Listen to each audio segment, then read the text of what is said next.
folks, welcome to Between Awesome and Disaster. This is your host, Will Carey. Thank you again for tuning in. Hope you are having a good day. I'll keep the intro relatively brief because we just got a couple things to get to. Real quick before we start the show, I want to make sure everyone knows if you're in the New York City area, I'm going to be doing 3 free workout shows with my friend Sam Z. He was on a much earlier episode of the podcast. We're going to be doing like a co-headlining work through of our one-man shows, which are more comedy and storytelling based. So this is going to be happening at Pete's Candy Store. We're doing 2 shows, one on February 11th and one on February 18th. And then we're also going to be doing a show at the Branded Saloon in Brooklyn on February 15th. So again, that is New York City, February 11th and 18th at Pete's Candy Store, and February 15th at Branded Saloon, all in Brooklyn, me and Sam Z. So the craft of honing an hour takes some time, and it's helpful to have an audience to aid in the process. So if you guys can be there, I would really appreciate it. On the show today, my friend, comedian Bryan Yang. Bryan's a guy I remember I remember seeing him when he first moved to New York, and we talked a little bit about this.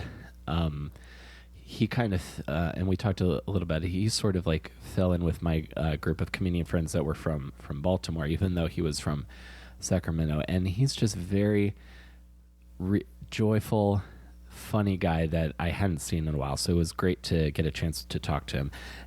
I also, and we talked about this a little bit. If you follow Bryan, if you followed Bryan on Facebook, he's not on Facebook now, but on Twitter, he has this reoccurring joke about trying to get booked for the Sunday night show at the Knitting Factory, which is, if you're in New York City, I'm sure you know, one of the most popular shows every week. It's packed out every Sunday, and it's always a fun show. And Bryan hasn't done it. So if this podcast could be a part of what gets Bryan booked at the Knit, I would feel personally like a great sense of accomplishment. I, of course, would like to perform at the Knit too. No one's asked me, but I want Bryan to get on there first. So if you are listening to this and you book comedy at the Knit, get Bryan Yang on. So that is very inside baseball. Like if you have friends and you think you have really in-depth inside jokes, this is a very public inside joke, but we talk a bit about it towards the end. But Bryan's also a great guy, a very funny, insightful dude, and it was really nice to chat with him. So I'm looking forward to sharing this show with you guys. If you are a fan of the podcast and know someone who you think might enjoy it, let them know. You guys sharing this show organically helps me grow and helps the show get more popular, helps me get more people to interview. So thank you very much. If you enjoy the show, we are on iTunes and Stitcher. Make sure you tell friends. And I'm on Twitter at Comic Will Carey. And thank you again for listening. And let's go to my chat with Bryan Yang.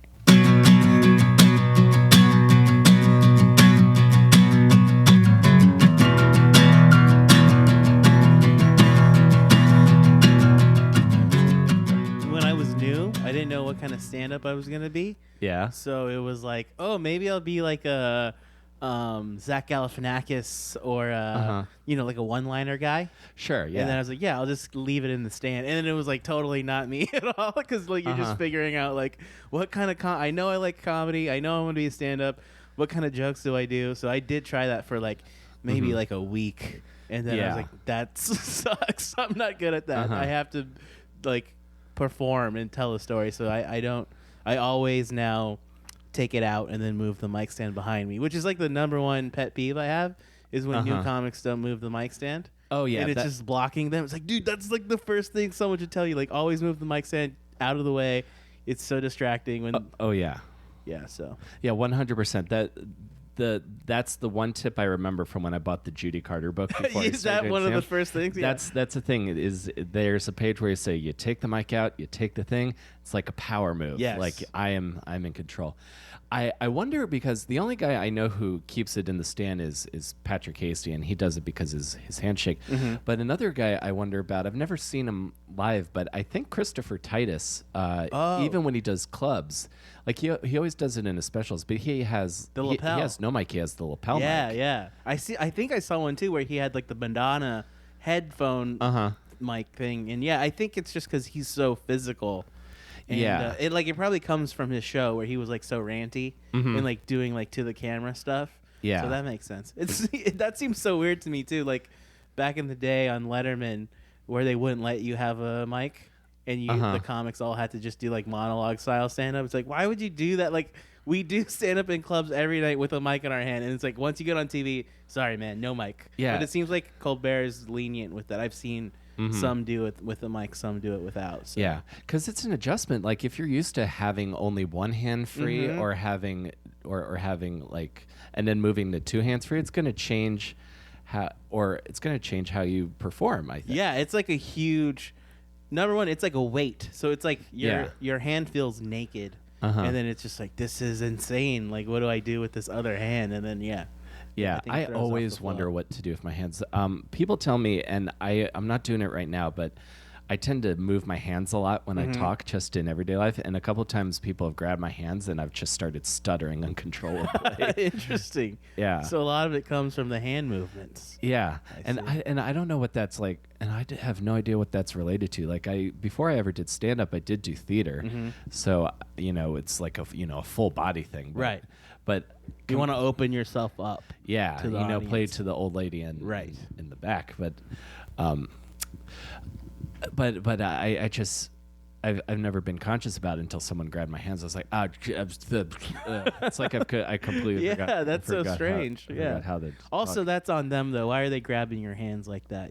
That's very invasive. I think it's because it annoys whoever I'm talking to, and if I'm close enough with the person, then it's fine. But if I just met a person, I'd be like, "Why are you grabbing my hands?" Yeah, it's like it's a boundary thing. Yeah. Did we start the podcast? We started we started like 3.5 minutes That's good. ago. I like that. I've done podcasts where you just start cold and it's so awkward, and we're just like doing the pod now. Yeah.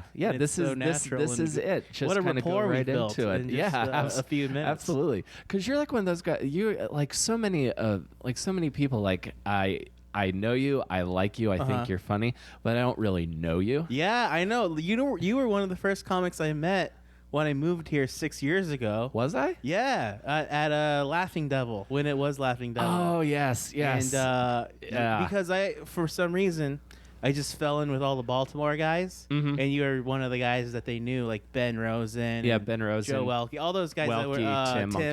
All those guys. For some reason, you guys all came to New York around the same time. It felt like. Yeah. And then I was also in New York like at that same time, and I've been to Baltimore, and it's like similar to Sacramento, where I'm from, where it's a real city, but it's kind of not a real city. Like it has stand-up, it has museums, but people don't think of it as like, oh, that's one of the major cities in America. And you always have to explain like, no, it's a real place. People live there, It's completely true. Like, and Sacramento, I imagine, is the same. There are major sports teams there. There's art and culture and good restaurants, but no one ever thinks about it. It's not top of mind because you think California, you're like LA and then San Francisco. And then there's nothing else in between. Exactly. Yeah. Like, that's all that. It's just desert in the middle. Yeah, exactly. Right? Yeah. So you grew up in Sacramento? Yeah, I grew up in Sacramento. So we moved around a lot. But Sacramento is where I did like the majority of like, that was like middle school, high school. So your formative years. Yeah, your kind of formative years. And correct me if I'm wrong. We were talking about a little bit, but Sacramento again, major city, but not quite. Not a city, not like you're what you would imagine like a classic like growing up in a city kind of experience. So it's funny. I remember I grew up in the suburbs of Sacramento, and then eventually, in my 20s, moved to Midtown, which is like the Brooklyn-y part of Sacramento. It's like very hip and like artsy, and it's like where stand-up was. So I was like, I wanted to be where the stand-up was. And I go back now, and it's like so small. It's like one block. Yeah. And I remember in my 20s, being like, I'm moving to the city. I'm moving to Sacramento, being from the suburbs of Sacramento. And then you get there, now being 30 and living in New York for 6 years, like, oh my God, this place is like so small. Yeah. But it is still a real city. There's Mm-hmm. like you said, we have the Kings there, and there's tall enough buildings. Mm-hmm. It's a city. Yeah. But it's just not. There aren't like 8 million people there. It shuts Totally. down at like 6 o'clock. It's not like New York where people hang out and go places. Yeah. It's very quiet. Uh-huh. But I do remember thinking it was such a big deal to live down there, and then now going back and like downtown Sacramento is maybe the size of Lower Manhattan, maybe. Yeah. That's it, and not as condensed at all. Right. I had a similar reaction because I'm from like the boonies of Maryland. Like, Okay. Really, really remote. Like I don't even think my mom's house is not like on the public water supply. She's got a well. What was your closest neighbor? My closest neighbor, well, we were at the end of a development, so I did have neighbors nearby, but I never saw them. Right. The most interaction I had with one of my neighbors, he was a lobbyist in D.C., and this was like his summer home. To get away. Yeah. Yeah. And he had like exotic animals like that guy. And I was like riding my bike around the neighborhood, and he was like, and then I ended up like doing some yard work for him for a couple weekends, get like $100 a day. That's good. Wow. That's the most I ever talked to. I ever talked to him. Like it was, it's not like people that are like homesteading or trying to get off the grid, but it's definitely a specific kind of Yeah, you're lifestyle. right there on the edge. Yeah. Like it was on the water, and then you could just go into the Chesapeake Bay. Whoa, that's awesome. Yeah. So it was a And you great grew place up to go. there most of your childhood? Yeah. This home? Okay. Yeah, most of my childhood was in that home, and I was not. The longest I had been away from home was 8 days in my freshman year of college, and I went to Towson, which is like an hour away, but and it's in Baltimore County, not Baltimore City, but to me it was a huge. Oh sure. Huge You're like, oh thing. my God. I was like, yeah. oh my gosh, I can walk to Barnes and Noble, or oh my gosh, I can walk to this concert venue where like because it was like a college town. it was a assuming? college town, Yeah. so I could walk to bars and just the fact that I could get like General Tso's chicken delivered, I was like, because my old house wouldn't. No one would Yeah, deliver. that's We were a fun too far thing away. we do when my wife and I go back to California. My in-laws live in this little town called Lincoln, and we try to see like what you can get on Seamless, and it's always just Papa John's, nothing else. The last time I was home, I jokingly logged into Uber, and there's one. Yeah, dude. There's one car. We went to a wedding in Baltimore, and we were staying in the suburbs, and it was like a nightmare getting an Uber to the wedding because we were in the suburbs. The wedding was downtown, and we did not think about it. We're like, yeah, we'll just grab an Uber and leave the rental here at home so we can drink. Right. We were like, oh my God, there is like an Uber 30 minutes away. We should have planned this out way better because you just have that New York mentality. Like, there'll be an Uber here in 2 minutes. We'll be fine. Exactly. And we didn't remember that. Like, no, we're like in the deep suburbs, 45 minutes away from downtown Baltimore. And there's going to be like 2 Ubers who might just cancel because they don't want to drive all the way out here. Right. At that point, it's like, do you even need the app? You could just get the guy's phone number Yeah, and it's be like, dude, can you pick us up? It's just like, I'm available during these times. Yeah. So just text me. Yeah. So did you enjoy Sacramento growing up, or did you like sort of have this like need for more? Yeah, it was one of those things where growing up there, you're like, this place sucks. Nothing's going on. And then when you move, you miss it. You're like, oh man, like it was kind of nice growing up there because, it was very. So the suburbs of Sacramento are very much like what you see in a movie. Like we like had Lady Bird. Yeah, similar to Lady Bird. So she's in the movie. It takes place like in East Sacramento. So that's still kind of closer to downtown. It's a little more like. It's not very much like living in a city, but they're a lot closer to the city. Yeah. I grew up like very suburban, like very like there's developments where houses are built right next to each other. You have basically like no yard. That's very like Sacramento. Your neighbors are right up on you, and there's kids in the neighborhood you hang out with, and you all go to the same school. So it's very boring once you get into high school. You're like, there's nothing to do, and especially if you want to be a performer, you're like, this isn't the place to be at all. But now. Once you get married and now I just turned 30, it's like, oh, that was kind of like a nice place to grow up. It wasn't so bad, and we do miss it Because New York is insane. This is an insane place to live. Oh, it's horrible. It most certainly is. It's like just a never-ending stimulus. Oh, 100%. As soon as we were in California for Christmas and New Year, as soon as we land, immediately you just hear screaming, and you're like, this is crazy. No one else in the country lives like this, and you have to reset your brain. Like, okay, in New York, people scream at each other, and that's normal. We were in Southern California and then North Carolina with my wife's aunt. And in North Carolina, like, there's Confederate flags everywhere, but everyone is so nice to your face. It's like, politically, I disagree with you, but you are treating me like a human being.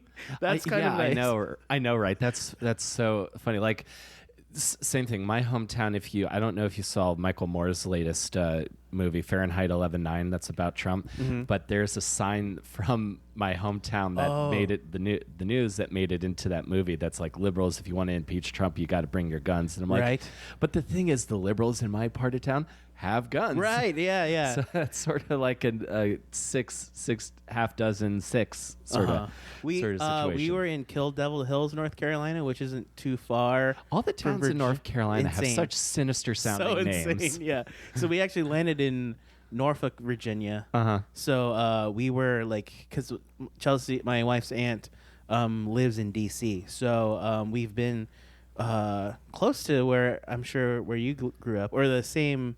Yeah, kind of relatively close, because I would go on vacation in Virginia with my family in Massanutten in the mountains during the summertime. So, yeah, I'm very familiar with like. It's an interesting place because it's like right where the South meets the North. So you immediately see the flight back to New York was so funny because it's all the liberal kids of conservatives going back home to visit their parents for the holidays, and you can just tell because the flight was like all people our age, like wearing beanies or having like pink hair or whatever. It's like, oh, you guys just went through it for the last 2 weeks, I'm sure. It was really funny to see like all the people flying back to New York. Like, hey, we did it. We spent the holidays with our conservative families.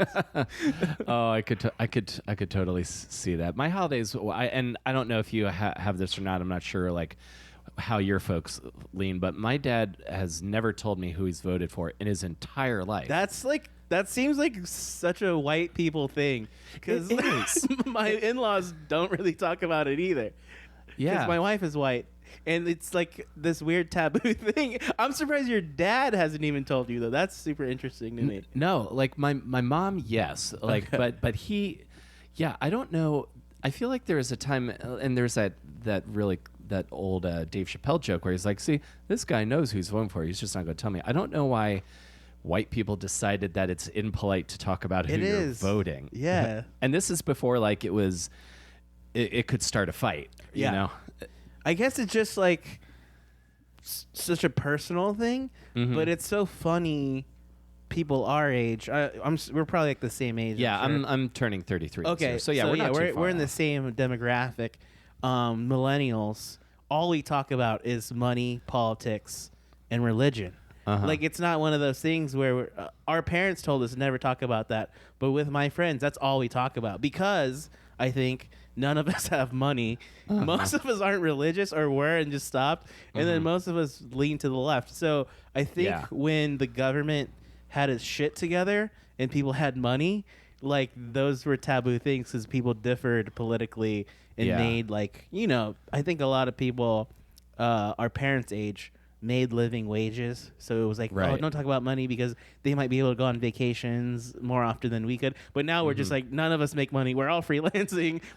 None of us have health insurance. We're just like complaining about how little money we have all the time. So I guess a lot of us of the millennial generation are in the same circumstance. Yeah.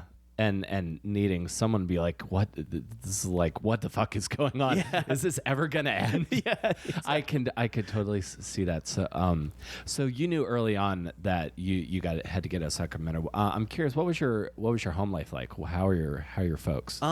They're refugees from Laos. They came over to America after the Vietnam War in the early 70s, and they were just like your classic American dream story of like, they didn't want to leave Laos. I don't think it wasn't like there was a war, so they had to leave. So they had to do the best they could. They didn't speak English. They had no money. But once they got here, I think they were like, okay, we're going to set up like a life for the next generation. So my parents met in America and then got married in America. My brother and I were both born here, and they just loved pop culture. They love movies. My dad loved Carson. He loved the Reader's Digest jokes that were in there. He loved the Sunday Funny paper. So from an early age, I remember my family, like, we loved entertainment. We loved movies. We loved renting movies from the library. We loved going to the movies. So that I became really interested in, like, performing from an early age, I think. And was there anything from that time that really resonated with you? I just always remember sitting down and watching comedies with my dad. Like, that was something he was like, oh, you got to watch this joke, or you got to see this funny thing. Or I just remember there's this old movie called The Gods Must Be Crazy. Have you ever heard of that? No, I haven't. It's like, it's this weird movie about this South African park ranger who meets this Aboriginal African guy, and they just have a zany adventure together. And it's like a lot of physical comedy, and we must have watched that like a million times. I just remember constantly renting it from the library, and it's like really wacky. I'm sure there's clips on YouTube. It's called The Gods Must Be Crazy. Must Be Crazy. I think it's Paul Hogan. I think it's Crocodile Dundee playing the park ranger. I could be wrong. I'm not sure. But that would be an interesting part for him. I could see that. Yeah, and then the guy who plays the African native. He's like a real African native. He's just like some guy. He's not an actor. They just found him in Africa. He lived like in a tribe. So it's like this white guy who's, part of like Western society, and then this native guy who like, it's like a fish out of water, odd couple type thing. And I just remember my dad thinking that stuff was like the funniest stuff ever. And then, learning like, what makes my parents laugh. And then you just get addicted to that, I think. And going to school, like, I can make teachers laugh. I can make other classmates laugh. And then you just, like, constantly do that. Oh, yeah, absolutely. Like, when I discovered stand-up and, like, cracking up a classroom, it was late for me. I was 23, and it was in college before I ever did stand-up. But because I was, like, the quiet kid, and I don't, and even now, I don't talk a whole lot, but if you ask me about something I like, then you can't shut me up. So when I discovered I kind of had this social, it became my social grace. It's like, and then I was majoring in theater at the time, so I had a thing that the theater kids couldn't do, the other theater kids couldn't do. Like the leads in the play, they couldn't go on stage at the open mic at the Damon's Bar and Grill or alone. At Magooby's Joke House alone, right, and get laughs. So that was like my juice. That was really 100%. Exciting I was discover. Like, for me growing up, also like we grew up in mostly white communities, so I would always be like, there would always be one black kid, one Mexican kid, and then me, the one Asian kid. So like if the demographics are like that stark, you do have to be like, okay, like I'll be funny so you guys like me, you know, because there's a lot of cultural differences of just like the food I brought to lunch smelled and looked different. So, you know, kids just make fun of it because it's different, you know. They don't understand it. Yeah, so it's like, okay, to take the heat off of that, I'll just be funny or whatever. And then as I got older, those same kids love all that stuff now. That's and what's don't insane. Understand the irony. So I am so mad now that Southeast Asian food is so popular. It's like people love pho, they love banh mi, they love just all that food is like really hip now, and it's like fuck. I know. I love all that stuff too. I feel like I contribute to it. It's okay.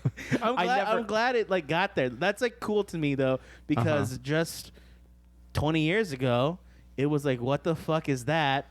And then fast forward, I don't even know how. I think Anthony Bourdain talking about it. I definitely think he is probably the major one, because I can't think of too many other, because all the food shows early on were like what Anthony Bourdain called like the stand and stir shows, or they were more instructional, or they focused on like different regions of American cuisine. Yeah, it would be like a lot of Italian food. It was always like those were the main guys, right? It was like Emeril Lagasse.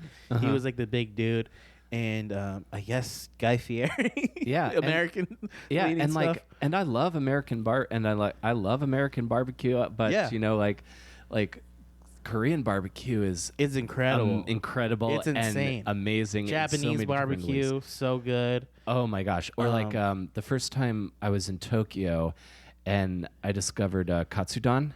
I don't even know what that is. It's We're at the point where white people know more about Asia. That's how fucked up things are. You guys got way too into Right. it. But- please tell me about Asia, Will. but in to bring myself down, a white guy being into Japanese food, that's not hard. That's to not. find. Yeah, true. it's just like oh, the sushi in Tokyo is so much fresher. You put the wasabi under the rice. Yeah. But katsudon is essentially it's imagine a bowl of rice with onions, fried onions, an egg, and then a breaded piece of That pork sounds or chicken. so good, yeah. It's wonderful. Yeah. It's like so simple and good. It sounds yeah, like yeah, and you could just go into like a random mall in Japan and not even like a known or high end place, and it'll be amazing. I love that stuff. That stuff is aspect great. of it. I mean, even in America, you can find stuff like that. Like if you go to Flushing, I and just love to go to Flushing. just find the dirtiest stall or the dirtiest looking hole in the wall. They probably have amazing Asian food in there. You know, just Asians don't of a certain generation don't care about aesthetic the way like 3-star Michelin restaurants in Manhattan do. Yeah, but yeah. the food, I think, pound for pound, could stand up against any of that stuff. You know, Dude, you and I'm not even joking. We're gonna go to Flushing. I got a couple spots. I'm down. Okay, I got a couple spots yes. to start, depending on what kind of day it is, because Okay. I know like I'll eat anything too. So perfect. That sounds so. amazing. We're gonna have some fun in Queens. Okay, that sounds great. So did you know early on that stand up was gonna be the thing? How were you exposed to stand up early? Yeah, I did. So I did remember early on, the first time I discovered that stand up was a thing. It was like Eddie Murphy and Bill Cosby, unfortunately. But you know. Oh no, same here. Yeah. I had Bill Cosby himself like memorized. Yeah, so I was so young that I thought only black people did stand up because I had never seen anyone else do stand up, and like my parents weren't like big stand up fans or anything. Like they loved the late night shows, but I didn't realize that what those guys were doing was like basically stand up as well. Yeah. So I thought like that's a late night host. Those guys are white, like Carson and then Leno and Letterman. And the guys that are really funny that just tell stories by themselves, those are black guys. Eddie Murphy and Bill Cosby. Those were the only two stand-ups I knew about for like most of my childhood because I weirdly like compartmentalized what comedy was. So there was like the big comedies I knew of were those guys and then SNL. And then Jim Carrey came along later in the 90s. Yeah. So I knew I loved being weird and funny. And like I liked the attention, but I didn't know that stand up was a thing you could do, and I didn't know like the history of stand up until probably like high school was when I really got into stand up because Dane Cook. Oh yeah. my comedy history is terrible. Bill Cosby and Dane Cook. Well, I don't think there's anything wrong. No, with like that at the because time that's what you know. Yeah. Yeah, because that's like, and I just use this metaphor. Again, that's like when you start drinking coffee, maybe you get like a frappuccino or a vanilla latte. Yes. And then that's like Dane Cook. Yeah. Or like insert any like majorly popular. Yeah. So comedian. Dane Cook is like McDonald's. He's like or the Jim big Gaffigan thing. or like guys like So those are like the big things. Yeah. But then you're like, oh well, if I'll give you like the really good. Yeah, stuff. so I got Then obsessed with stand-up because of Dane Cook, and this is back when like FYE and Best Buy still sold that stuff. So I just started buying anything that was stand-up.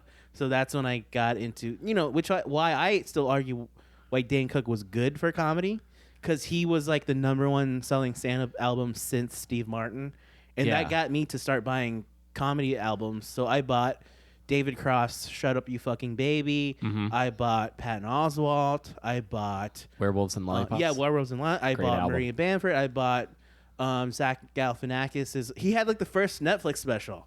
Live at the Purple Onion. Yeah. That was like the I first remember thing that. they ever made, stand-up wise, and now they make like $1 million a year. Yeah. I'm gonna go through. I'm gonna watch stand-ups of the world. I'm gonna watch every single one.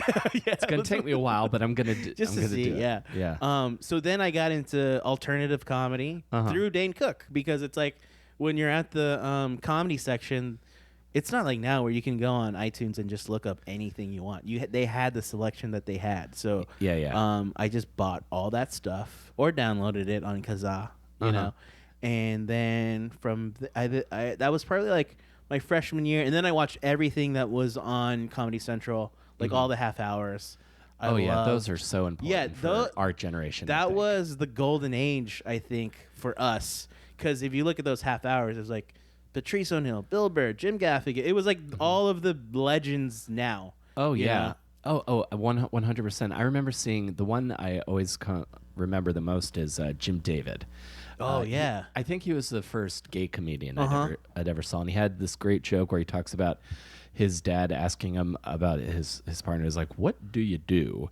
And then he says, Dad, you know all that stuff you want Mom to do, but she won't? Great joke, yeah. That's such a good and it's like joke. Not dirty. It's still TV clean. You know, it's such a clever joke. Yeah. Yeah, I love stuff. I love stuff like that when you can like get away with being dirty without actually being dirty. So it's like smarter to me. It's a smarter way to do it. You know. Yeah, like on the Animaniacs, every time Yakko just suddenly goes, "Good night, everybody," you could tell they got away with something. Right.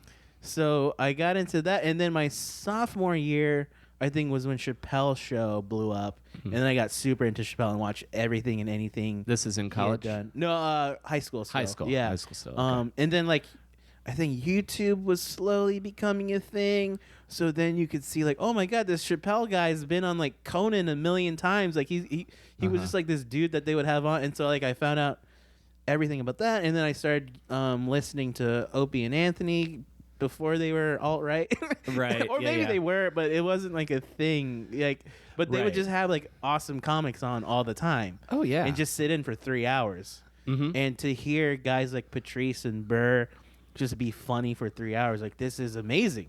You know? Oh yeah, and completely improvised off the top of their heads. I imagine maybe a couple of thought things that they'd thought out previously, but yeah, that's a skill that I don't know if enough people recognize how much of a skill that is or like Jim Norton now. Yes. Like to be funny multiple times a week for hours on end on the radio and then have fresh stand up at night.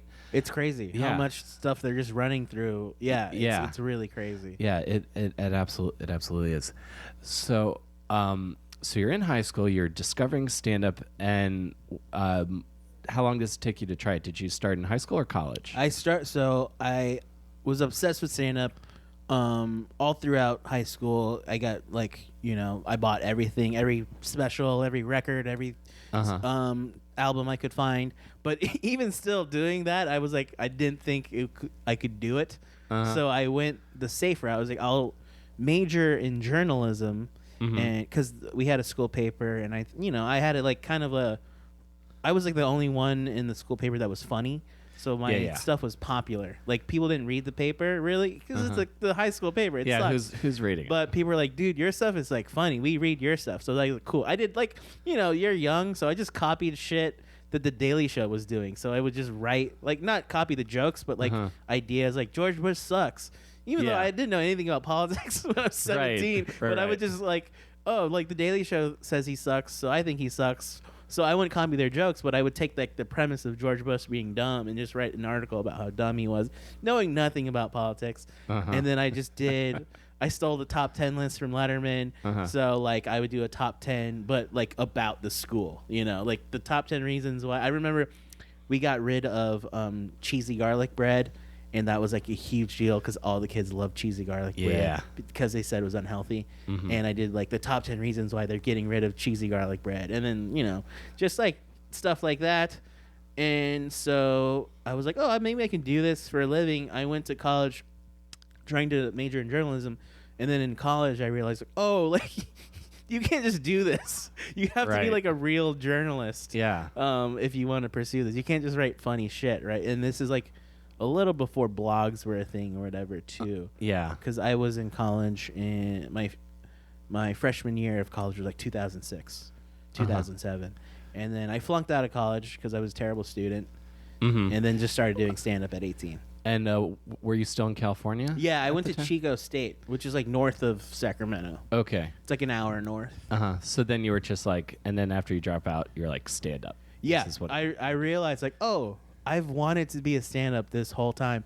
I remember freshman year, like right before Christmas break, that's all I thought about was like a set coming up with 5 minutes. I knew at least that's how you started, that you needed 5 minutes to do an open mic. So I just started thinking about that. And then once I flunked out of school, I was like, oh, I'll just do it. I have like all this time to just do stand-up now, you know?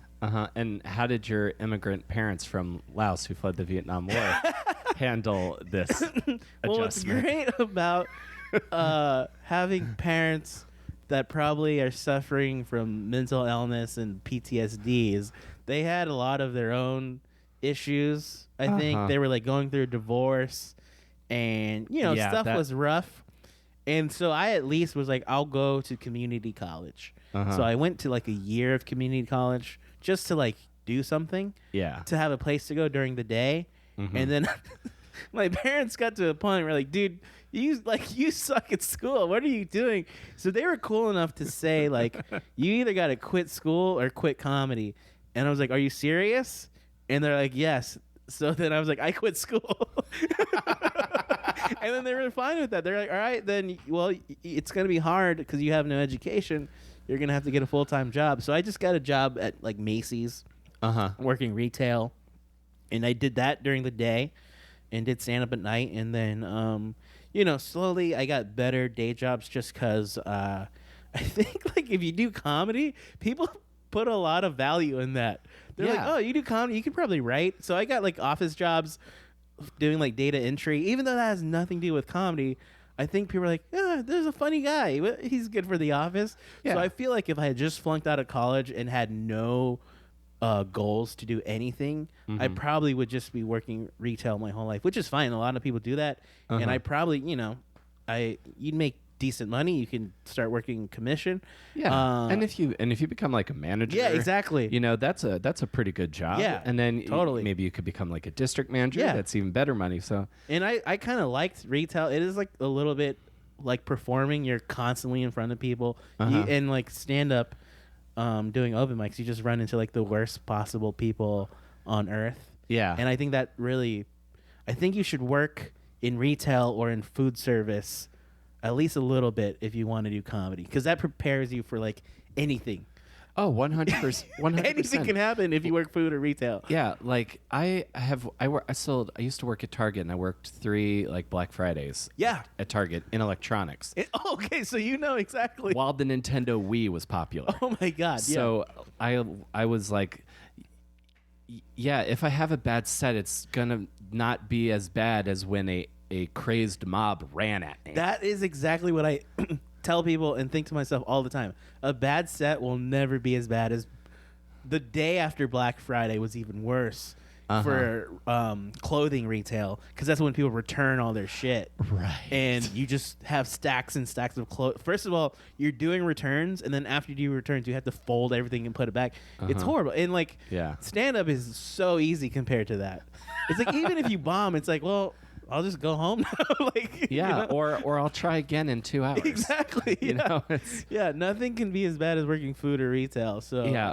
Oh my gosh, I have just watching like food documentary shows and like seeing people's like, because I've always I was never a waiter, but I did work retail and I had shitty call center jobs. I got yelled at, got screamed at for things I had no control over, but I never did food service, but just it's so food service and being a waiter, especially, I feel is no one's like starts as a waiter to begin their career in the restaurant business, or if they do, there aren't all those stories are not being told. Right. But then just finding people where it's like their passion or like and then or it's like failing, like on Kitchen Nightmares. It's just the idea that there are people that are so passionate about this thing that I viewed as like if everything else fails. Yeah. It's a weird position to be in. Yeah, I worked in a deli in high school, and anytime you're dealing with people's food, it's really weird because food is such a personal thing.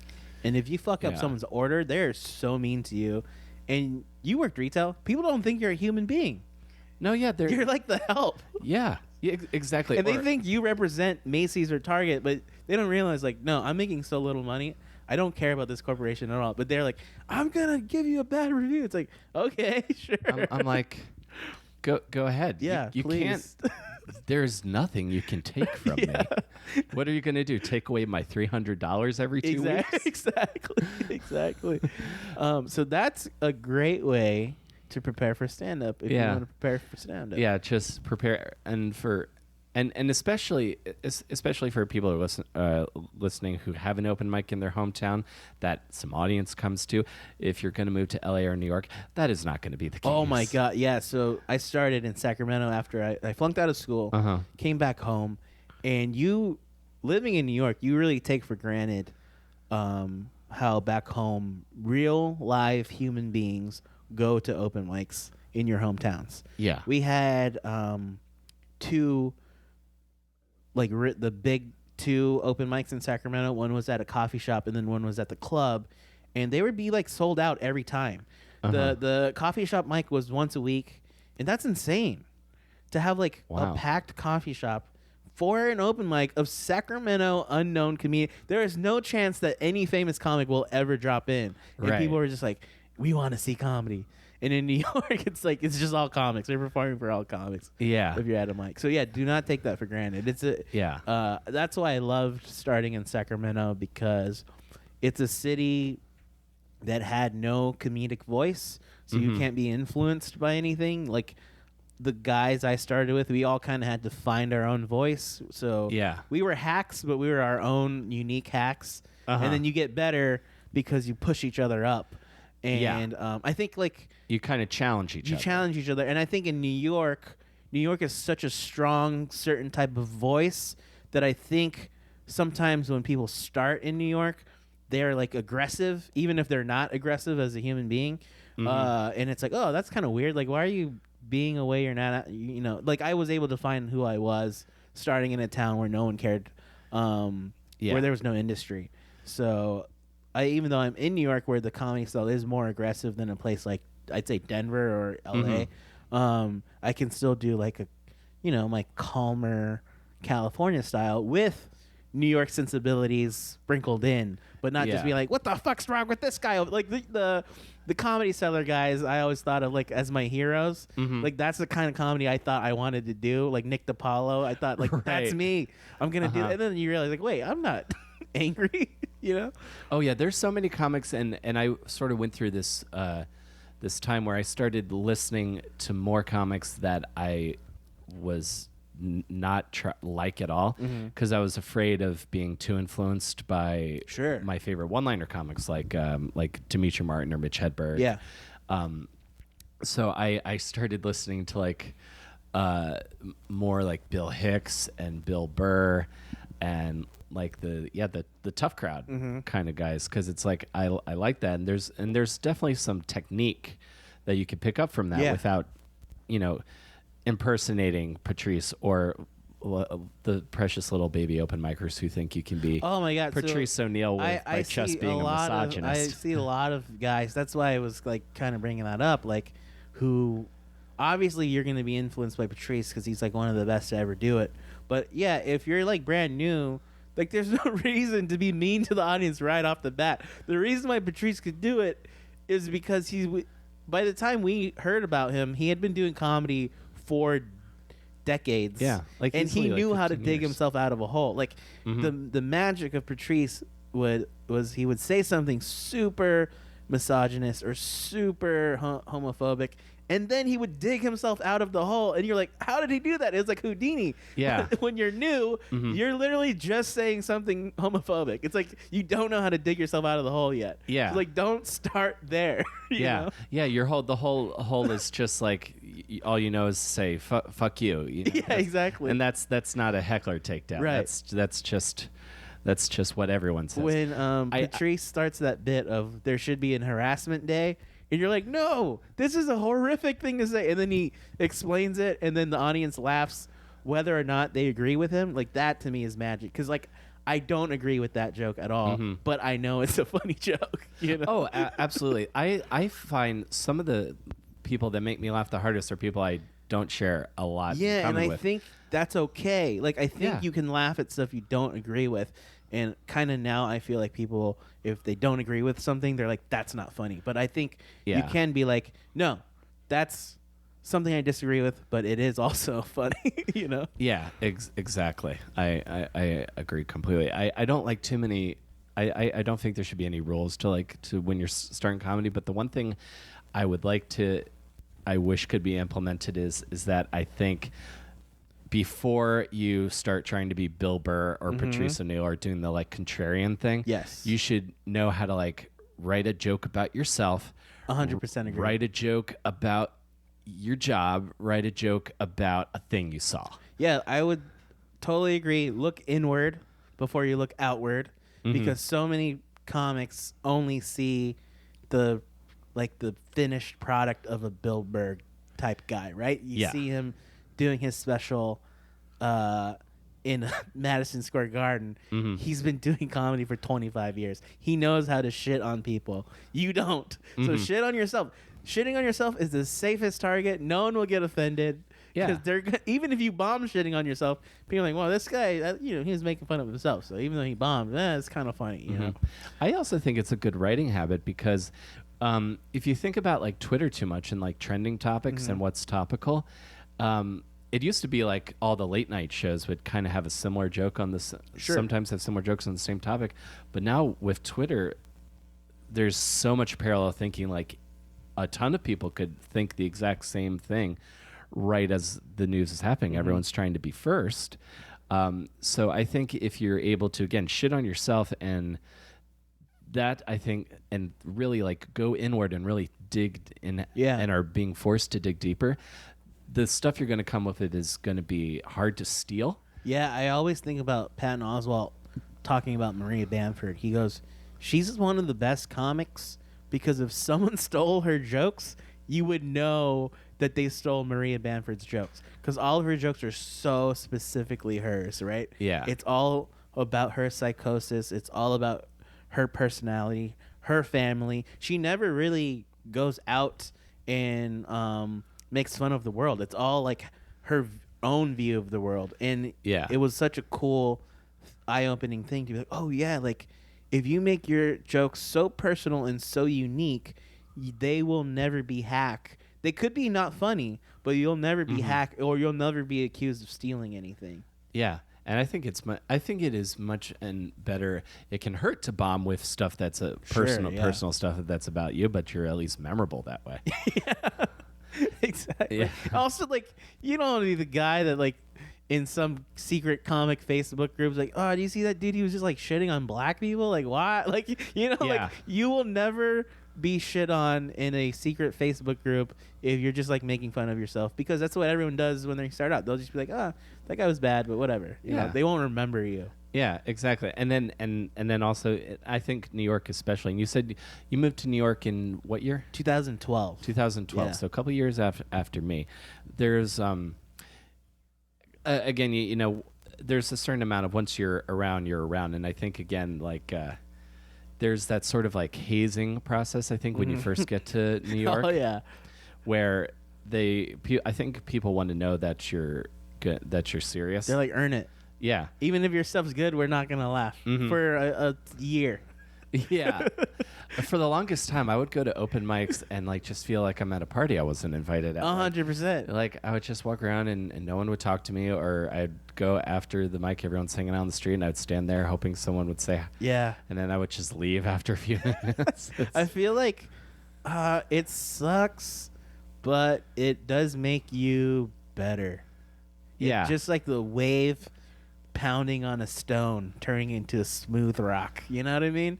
Totally. You're just jagged and I think a lot of comics that move to New York are the best comic from their hometown. And then you move here and everyone's the best comic from their hometown. So we have to push each other because it's just a bunch of people that are the best comic from their hometown. Once you move to New York, you want to be one of the best comics in the country, right? Because you're only moving to New York or LA because you want to do this for a living. I don't see why you would move here otherwise, because it's a terrible place to live.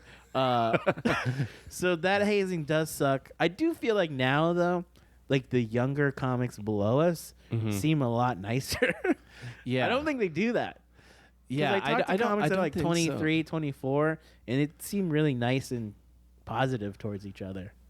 Well, I'm glad that it's like glad that it's like that, you know, because I remember, and this is, I'm not trying to shit on the Creek at all because I love it, but it was a scary place when you first moved to New York. When I would first start going there, it was just like really hard to feel comfortable there, and then eventually I did. Like I remember doing this. I had this bit. I had this bit that a lot of people was really interesting. A lot of people started asking me questions about it after open mics, and then I remember this one time, the Friday night 8:00. It was super loud. It was before the plexiglass had been put in. Oh yeah, sure. So it was super the bar loud and everything. Yeah, and I just remember. I don't think I would do this now, but I just remember, you know, dropping my pants and taking Joel Wachowski's glasses and then wrapping a scarf around my neck and then doing the rest of my set like that. I never did that before. And I haven't done it since, but I think I hit it was one of those moments where I was just like, God damn it. Yeah. God damn everything. You know what? You're not going to make this fun for us. I'm making it fun for myself. Right. So that was like, so you got here in 2012 and I've been here since 2010. So yeah, and I definitely do remember those times at the Laughing Devil. Yeah. Like I would see you there like when Laughing Devil. And I remember seeing you there when I was working the door, and I remember seeing you like on the Wednesday mics because they would do those 3 mics. Yeah. Back to back to back. That's how you would you just do those mics, and then hopefully Steve Hofstetter would pass you, even though he was never there. He had like you were working there, so you probably knew the system. I guess Scott or that other guy Dean would like kind of send him the secret info, like this guy's good. They would send the download. Well, I worked there, and it took me a while to get past there. Like I would do that. I remember doing like a Wednesday audition show with Adam Conover. He was on the show too, and I can't remember the guy who ended up getting past, but he was like a guy he crushed. But it was like a Long Island kind of crush. Yeah. And what I mean when I say that, it is I feel there is a certain type of act that crushes in a club that only crushes in a club. Yeah. So that's who got past that night. But it took me a while, but I eventually did start getting spots there. And then it shut down. And then the place that replaced it shut down. Oh yeah? Yeah. It's tough. It's a weird room. It's not really like great for comedy. I loved it because I loved it too.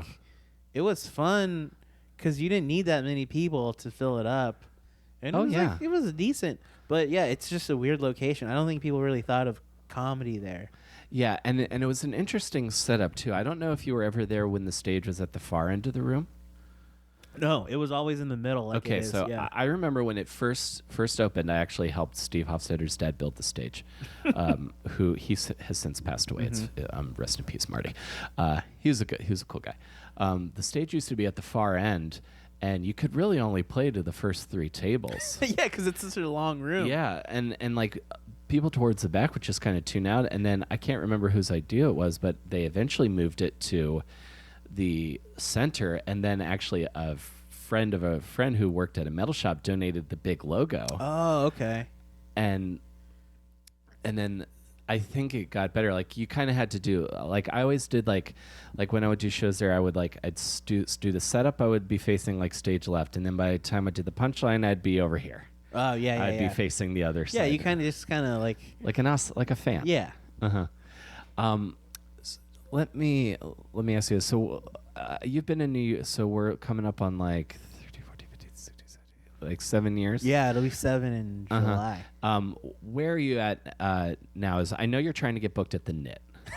Yeah, and great. I'm hoping I'm hoping by proxy I could get booked. Yeah. at the Knit. Yeah. Because I haven't done any of the cool venues. I haven't done the Knit or Caroline's or Union Hall. Oh, really? Yeah. I haven't done any of those. Let's get you in there, man. Yeah. But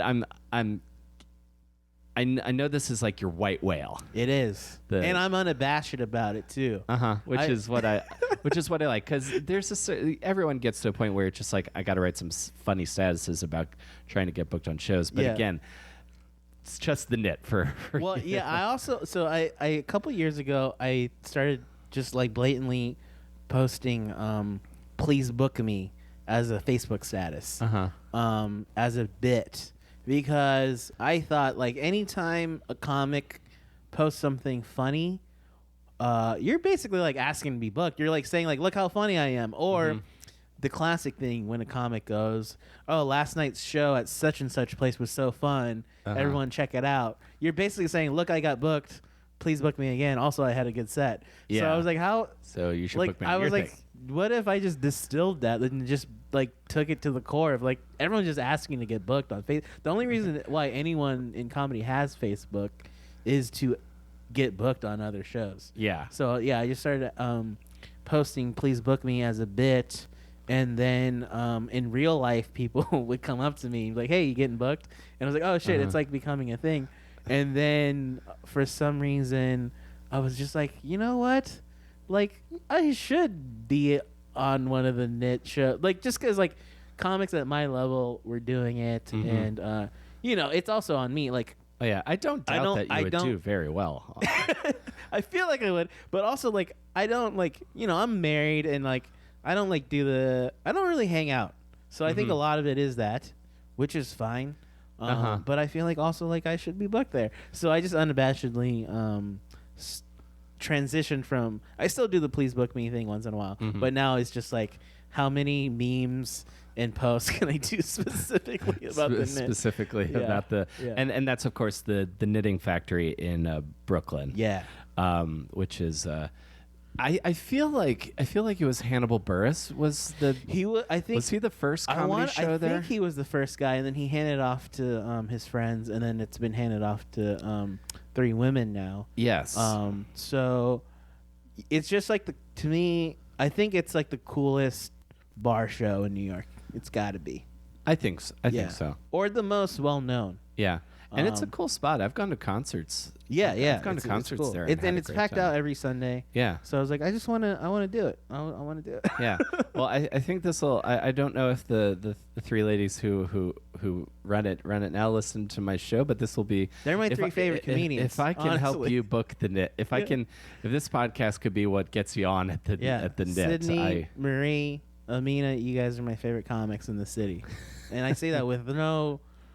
No hyperbole. Not trying to get booked. That's my It's just totally separate thing. Yeah. And how long have you and your wife been together? We've been together for 9 years, married for 2. Oh, that's great. Yeah. Excellent.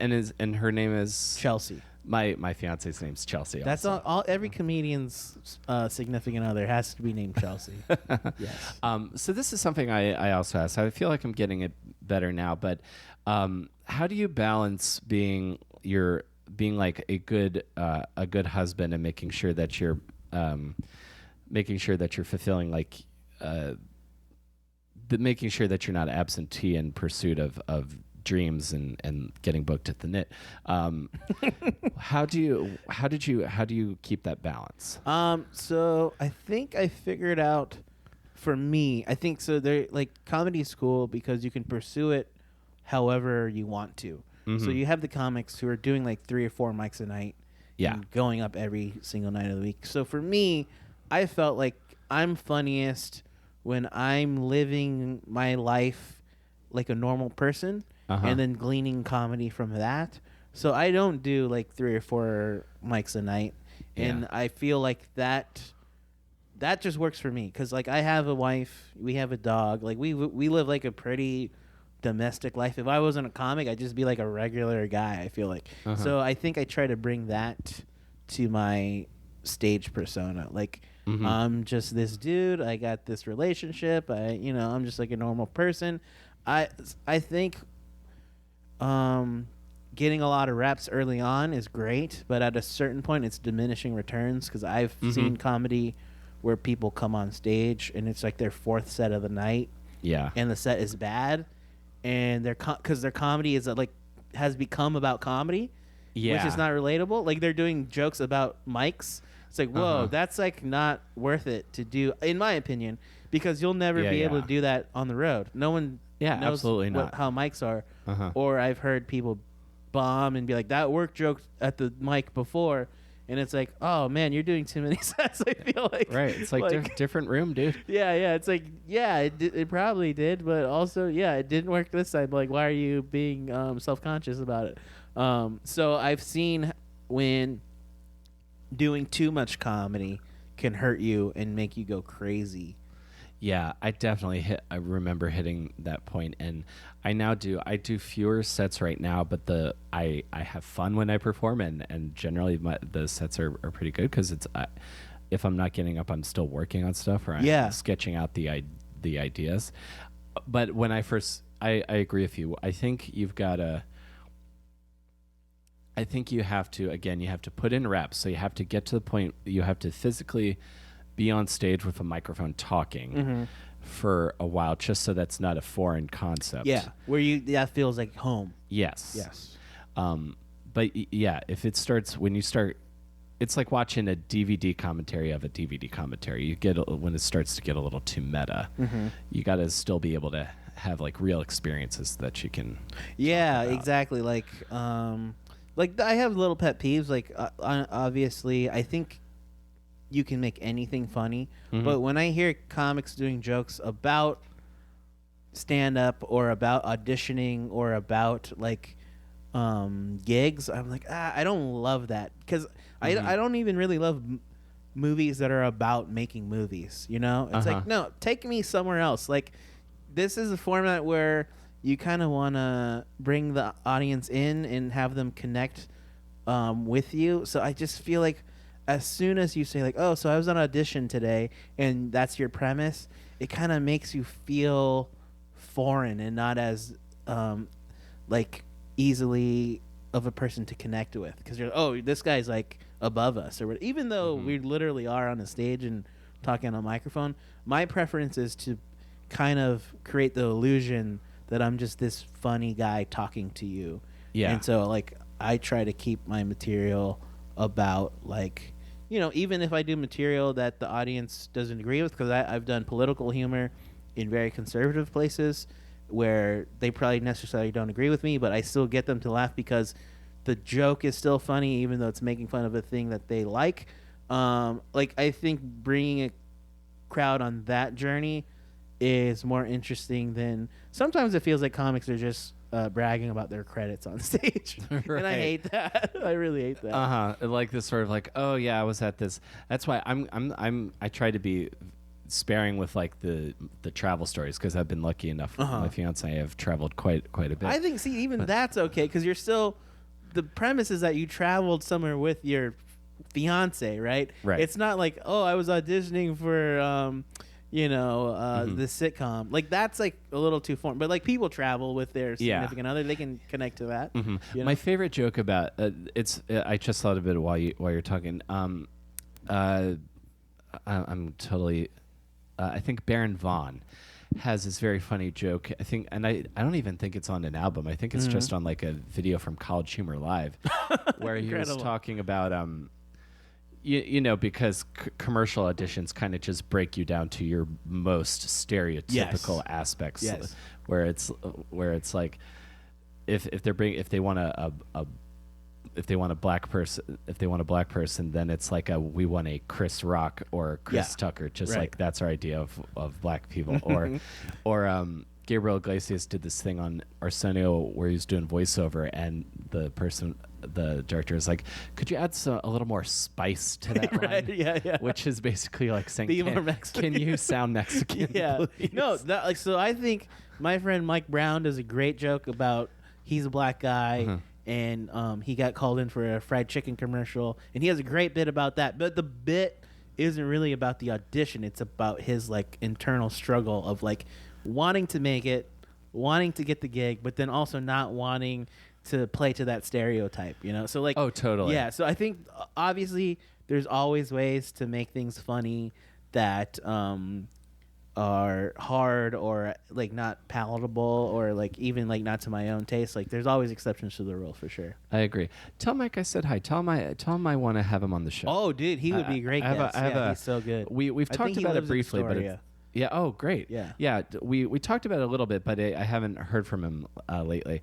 The one thing, and this might be a good full circle when it comes to defying stereotypes, I did not know until recently that it is a stereotype about white people that we don't like seasoning in food. Yeah, my wife's family is like very I wouldn't say you wouldn't call them world-renowned chefs. At all, yeah. Well, I'm not sure where that comes from. I'm guessing maybe like England or probably or Europe, because that food it's hearty, but again, it tastes like what it is. If you like, there's not a lot of sauce. Compare like American food to like food from Thailand. That's kind of probably where like stuff like that comes, because like Thai food. In Korean food, it's like so flavorful, right? Every bite is packed with flavor. And then if you have like a piece of fried chicken, it's like it's just salty. You know what I mean? It just kind of tastes like, or not even fried chicken. Even is more flavorful, like chicken nuggets or something, like something. That's even basic less chicken. Like really basic chicken, or chicken like breast. Or I was at a restaurant in Florida in Crystal River, and the menu said, "We don't season the food here." I'm just like, God damn it. So yeah, like you're saying, like when I'm in the couple times I've been in Thailand, I'm like, spice. Yeah, give me spice. Yeah, no, don't give me the white people spicy. Yeah. Oh, so you know about? Okay, great. Give me the local. So spicy. Well, we will go out and eat, because you know about the different levels. There's white people spicy, which is it's the condescending, like we'll spice it up a little. Yeah, and just so you can blog about it. Yeah, but that's cool that you know about the local spicy, the real spicy. Yes. And I'm not saying I'm going to be able to handle it, but I want it. I want it. The cool thing is my wife, early on in a relationship, had not had a lot of like Asian food, but now can handle like really spicy food. Yeah. So your palate can change. I think so. So I'm trying to build up to that. I'm like, yeah, give me the hot sauce, give me the chili oil, give me all that stuff. There's people who think like, so I think my palate has been so fucked up from being Asian my whole life that that's a great premise. Do something with that. Okay. Yeah. But like people will go to Chipotle and you're like, oh, the Chipotle salsa is so spicy. It's like nothing at Chipotle is spicy to me. That food is so Americanized that 100%. It is like has spice in it, and it is mimicking Mexican food, but there's nothing there that is like actually spicy. So it's funny when I hear my white friends go, "Oh yeah, Chipotle, it messed me up, man. It was so spicy." No, it's like, no, you need to go to like Guadalajara. Yeah, they will really go to a Mexican grandmother's house. Yeah, and have her put a habanero. Have her make you a taco. Yes. Dude, this has been awesome. So we are definitely going to go eat so in Flushing. Excited, yeah. And the first place we're going to go, and it'll be the first spot for dumplings. I'll tell you why it's authentic, and this will be a good way to close.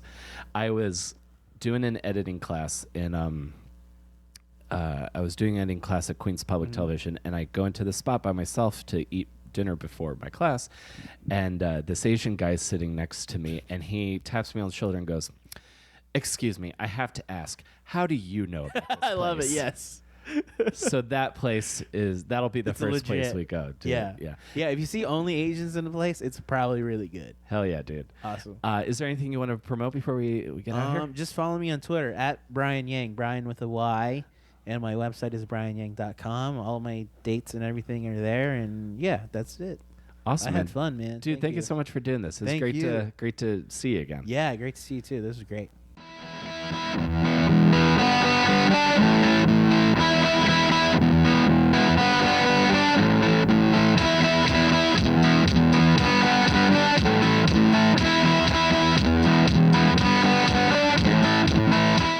All right, folks. folks. That's comedian Bryan Yang. Thank you guys for listening. Again, let's get Bryan booked at the Knit. I want to make it happen. But it was also really good to catch up with Bryan, and we're going to go out to Flushing, Queens, and we're going to eat, and I'm excited about it. So thank you guys again for listening. If you want to support the show, ratings and reviews on iTunes and Stitcher would be greatly appreciated. And if you just know someone who you think might be in to what I'm doing here, let them know. So that is, again, your support means a lot to me. If you're listening to this and you enjoy this show, thank you, even if I haven't heard from you. But if you want to hit me up, I'm on Twitter at ComicWillCarey. I will be rebuilding my website, so keep an eye out for that in the next coming months. And again, February 11th, 8th, and February 18th, I will be at Pete's Candy Store. And then February 15th, I'll be at Branded Saloon. So thank you guys again very much. I hope to see you at a show, and I will see you next week between Awesome and Disaster. Take care, everyone.